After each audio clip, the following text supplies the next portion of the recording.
سوال یہ ہے کہ ابھی چند مہینے بعد انشاءاللہ آپ خود چیف جسٹس بنیں گے، آپ خود اپنے ہی اختیارات کو کیوں ختم کر رہے ہیں؟ یعنی ہم سمجھنا چاہتے ہیں، قدغن کیوں لگانا چاہتے ہیں؟ پتہ نہیں یہ میری آپ تنقید کر رہے ہیں یا میری تعریف ہو رہی ہے؟ میں بھی سوچ رہی ہے یہ دیکھیے، جو میری رائے ہے ہو سکتا ہے غلط ہے. ایک آئین میں 184(3) جس کو عام طور پہ سیوموٹو کہتے ہیں، مگر سیوموٹو کا لفظ آئین میں استعمال نہیں کیا گیا ہے، یہ ایک لیٹن ٹرم ہے. اب انگلستان جائیں سیوموٹو کہیں وہ بھی نہیں سمجھ پائیں گے. یہاں تک کہ ایک جج صاحب میرے ساتھ بیٹھے تھے تو کوئی سیوموٹو بات کہتے ہیں واٹ از سیوموٹو، تو یہ انگلستان کے جج تھے. تو 184(3) کی جو بات ہوتی ہے نا، وہ اختیار سپریم کورٹ کو دیتی ہے کہ آپ کچھ اس میں کچھ شرائط دی گئی ہیں کہ جب کوئی پبلک امپورٹنس یا مفاد عامہ کا کوئی کیس ہو، ایک یہ لازمی ہے اس کو پورا کرنا، دوسرا یہ for the enforcement of fundamental rights, بنیادی حقوق کے نفاذ کے لیے کوئی کام کیا جائے. اب یہ آپ کہیں کہ یہ شک، یہ جو میری عقل میں ہے کہ یہ شک کیوں رکھی گئی تھی، یہ شک رکھی گئی تھی مظلوموں کے لیے، یہ شک رکھی گئی تھی برک کلن ورکرز کے لیے، یہ شک رکھی گئی تھی بانڈڈ لیبررز کے لیے، یہ شک رکھی گئی تھی وہ خواتین جن کو تعلیم سے محروم کیا جا رہا ہے، یہ شرک رکھی گئی تھی کہ بچوں پہ آپ زبردستی ان سے جبراً کام کروائیں. کیوں؟ کیونکہ یہ لوگ وکیل تک تو کیا، عدالت تو کیا وکیل تک بھی شاید نہ پہنچ سکیں. ٹھیک ہے، تو یہ ان کے تحفظ کی شک ہے. اب یہ شک بھرپور طریقے سے پاکستان میں اس کا استعمال ہوا ہے.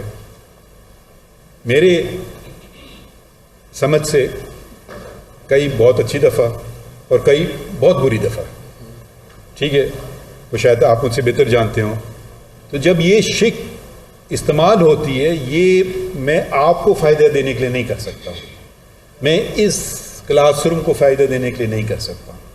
میں یہ اس کا جو وہ بہت امپلیمنٹیشن پورے معاشرے پہ ہو اور معاشرے میں جو بنیادی حقوق ہیں ان کے متعلق ہو، یہ دونوں باتیں ساتھ نہیں چلیں گی تو یہ شک استعمال نہیں کی جا سکتی ہے.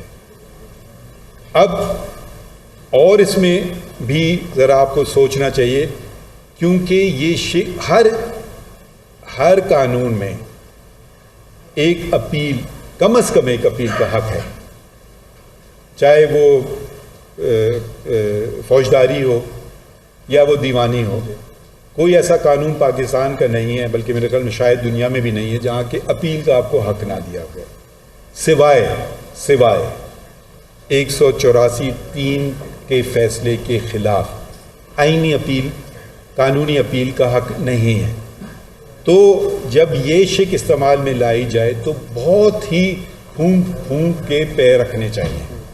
ٹھیک ہے، کیونکہ میں ایسی بات نہ کر بیٹھوں کہ آپ کا تو میں نے فائدہ کر دیا مگر ان لوگوں کا میں نے نقصان کر دیا، یا اس کے برعکس. تو اور اس کے دورپا نتائج، ٹھیک ہے، اپیل کا حق نہیں ہے. اچھا، تیسری بات، اب آپ نے مجھے دعوت دی ہے جج آف دا سپریم کورٹ. میرے پاس جب کیس آتا ہے تو وہ کبھی تو 3 عدالتوں سے، کبھی 4 عدالتوں سے پہنچتے یہاں آتا ہے. تو وہ اس میں جو اصلی قانونی آئینی بات ہے اس کا ایسنس آتا ہے میرے پاس. ٹھیک ہے، یہ نہیں کہ میری رائے یہ تو وہ ہو جائے گا، یہ ہو جائے گا، نہیں. پہلی عدالت سول جج یا کرمنل کورٹ ہے، پھر اس کے بعد اپیلیٹ کورٹ ہے، پھر ریویژنل کورٹ ہے، پھر ہائی کورٹ ہے، پھر سپریم کورٹ ہے. تو بہت ساری آپ کو آراء آپ کے سامنے آتی ہیں. سول جج نے یہ کیا، ڈسٹرکٹ جج نے اس کو برعکس کر دیا، ہائی کورٹ نے پھر اس کو الٹ کر دیا یا تیسری کوئی رائے دے دی. تو جب تک آپ کے پاس آئے گی چیز تو آپ پھر بہت ذرا پیچھے بیٹھ کر کے آرام سے ٹھنڈے دل سے، کیونکہ اب آپ کے سامنے کوئی وہ نہیں ہے، لٹیگنٹ نہیں ہے، آپ دیکھیں گے ہاں یہ بات اس میں وزن ہے، اس میں وزن ہے، یا اس میں وزن نہیں ہے، تو ایک طریقے سے آپ چلیں گے آگے۔ تو عام طور پہ کیسز ایسے آتے ہیں۔ اب 184 میں 3 کے تحت میں بن گیا ٹرائل کورٹ، تو میں شہادت دے بھی رہا ہوں اور اس کا جواب بھی دے رہا ہوں، اور انکوزیٹوریل پاورز بھی یوز کر رہا ہوں۔ اور یہ جو لفظ ہے انکوزیٹوریل، یہ بھی ایک اچھا لفظ نہیں ہے، مگر چلیں استعمال آپ کرنا چاہیں تو بہت محتاط ہونا چاہیے۔ اب میں یہ نہیں کہہ رہا ہوں کہ میرا فیصلہ صحیح ہے غلط ہے، یہ آپ لوگ کہیں گے یا تاریخ کہے گی، ٹھیک ہے۔ اس معاملے میں بھی سر یعنی سو موٹو کا آپ نے ذکر کیا، تو ہمیں یعنی ایک 5 ممبر بینچ کی ججمنٹ پہلے سے موجود ہے کہ یہ چیف جسٹس وہ ماسٹر آف دا رولز ہے، تو اس وجہ سے سو موٹو کے لیے بینچ کی تشکیل کا اختیار بھی انہی کے پاس ہے، اور کب سو موٹو لینا چاہیے کب نہیں لینا چاہیے، چیف جسٹس کو لینا چاہیے۔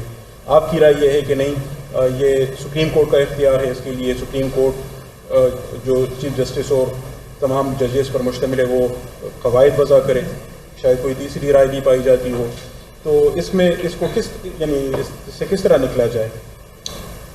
میں آپ کو مختلف رائے بتا دیتا ہوں۔ میری رائے یہ ہے، میری رائے، میں اب یہ نہیں کہہ رہا ہوں کہ جو میرے حساب سے تو صحیح ہے رائے، نہیں تو میں نہیں رکھتا یہ رائے، کہ جی جب عدالت بیٹھتی ہے اس کو آپ سپریم کورٹ کہتے ہیں، اور 184(3) شروع ہوتا ہے سپریم کورٹ، اس میں یہ نہیں لکھا ہے سینئر پیونی جج چیف جسٹس، ٹھیک ہے۔ تو میری رائے یہ ہے کہ یہ اختیار صرف سپریم کورٹ کے پاس ہے۔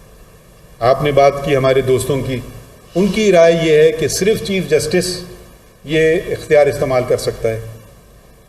میرا ان سے سوال تو میں نہیں کروں گا، مگر میں ایک چیز، آئین یہ نہیں کہتا ہے، اگر آئین کہتا ہے تو مجھے شک بتا دیجئے۔ آپ نے دوسری بات کی ماسٹر آف دا رولز، آئین یہ نہیں کہتا ہے، اگر کہتا ہے تو مجھے شک بتا دیجئے، تو میری اصلاح بھی ہو جائے گی اور پھر میں آپ کے نظریے پہ بھی چل سکوں۔ ایک تیسری رائے جو ہے وہ یہ ہے کہ نہیں، نہ صرف سپریم کورٹ کی ایک بینچ، نہ صرف چیف جسٹس، سپریم کورٹ کا مطلب 184(3) میں یہ ہے تمام ججز اور چیف جسٹس مشترکہ طور پہ، یہ بھی ایک رائے ہے، غالباً اطہر من اللہ صاحب نے ذکر کیا، ٹھیک ہے، ہاں، تو یہ بھی ایک رائے ہے۔ تو ان میں سے کون صحیح ہے کون غلط ہے، یہاں آتے ہیں اکیڈمیا، جی بالکل، کیونکہ میں تو کہوں گا جی میری رائے صحیح ہے، میرے دوست کہیں گے نہیں میری رائے صحیح ہے، تو ہم کو ایک اکھاڑے میں تو ہے ہی نہیں، ہم تو دیکھیں عقل اور سمجھ سے، اور انسان غلطی کا پتلا ہے، سیکھتا ہے۔ جس دن میں تو آج بھی، مجھے 82 سے میں نے وکالت، اب 41 سال ہونے کو ہیں، میں آج بھی اپنے آپ کو قانون کا طالب علم سمجھتا ہوں، کیونکہ ہر دن کوئی نہ کوئی مقدمہ آتا ہے، کوئی نیا پہلو آتا ہے جو میں نے پہلے نہیں دیکھا ہوتا ہے۔ پرانے پہلو پہ آپ کو فیصلہ کرنا آسان ہوتا ہے، نئی بات جب آتی ہے تو پھر ذرا اور سوچنا ہوتا ہے کہ ذرا سمجھ لیں اچھی طرح سے۔ آپ کی یہ